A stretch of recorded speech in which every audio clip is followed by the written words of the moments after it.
So, ayan guys, tcharan! Sakto-sakto, buti dumating na siya kasi bibili na naman sana ako. Ganun kasi ako, pag umorder ako tapos hindi dumadating, umorder ulit akong bago. Kaya nagdodoble-doble.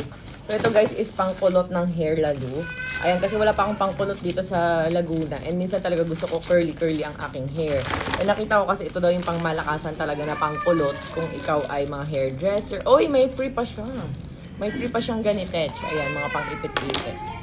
So, ayan guys, ang ganda. Kita nyo naman. And ang laki niya. So, ito is mga mermaid curl talaga siya na heavy. Unlike yung maliliit. So, ayan o. Pas metal talaga siya.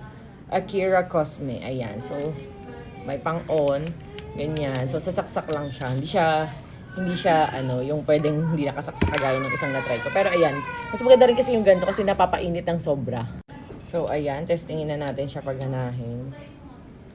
Ano ba ito paggana? Ayan. Tapos ang init niya hanggang 200. Ayan, painitin lang muna natin. Hindi pa siya masyadong nainit. Ayun, nainit na siya. So, ayan, finally guys, uminit na siya and super hot. Super hot. Ayan, so tetesting na natin siya. Wala lang akong suklay dito. Ayan, so ganito lang naman siya gamitin guys.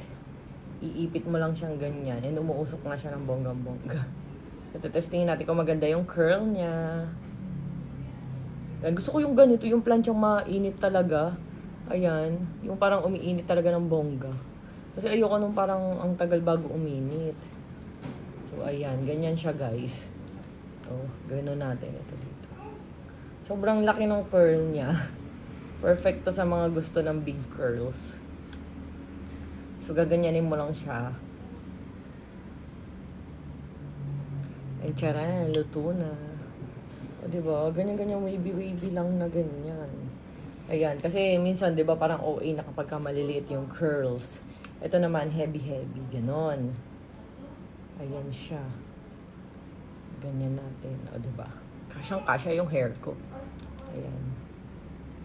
Painitin lang natin ang to the very light bago natin siya. Ito kasi yung ginagamit ng mga makeup artist talaga. Yung mga nag-volume ng hair. Ganyan.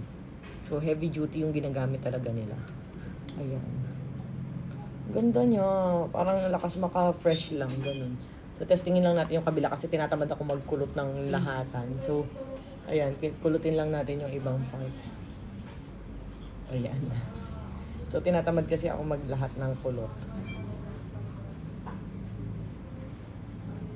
Ay, pwede mo siyang iwanan. Unlike yung iba na pag binitawa mo, mangangalas yung hair doon sa So, ito is pwede siya.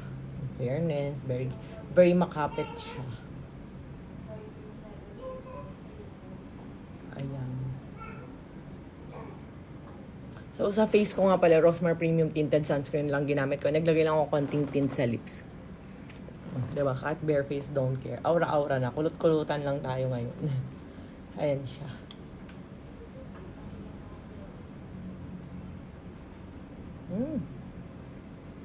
Ayan, o diba, bongacious. Ayun, kahit ipitin mo siya, hindi siya nangangalas. Ito, hindi ko lang nasabit. Pero yung tinan mo yung ibang part, hindi nangangalas. Unlike yung iba na nangangalas talaga sila. So, magaganto lang ako sa konti na lang. Kasi medyo, hindi ako, masipag ngayon. Marami akong gagawin. Busy nga ang person, diba? Sa Pamos Food Up. So, ayan. Okay na yan. Harap na lang muna. So, yung pinakita ko lang sa inyo guys, i-check out nyo na. Lakas maka-fresh nung kulot.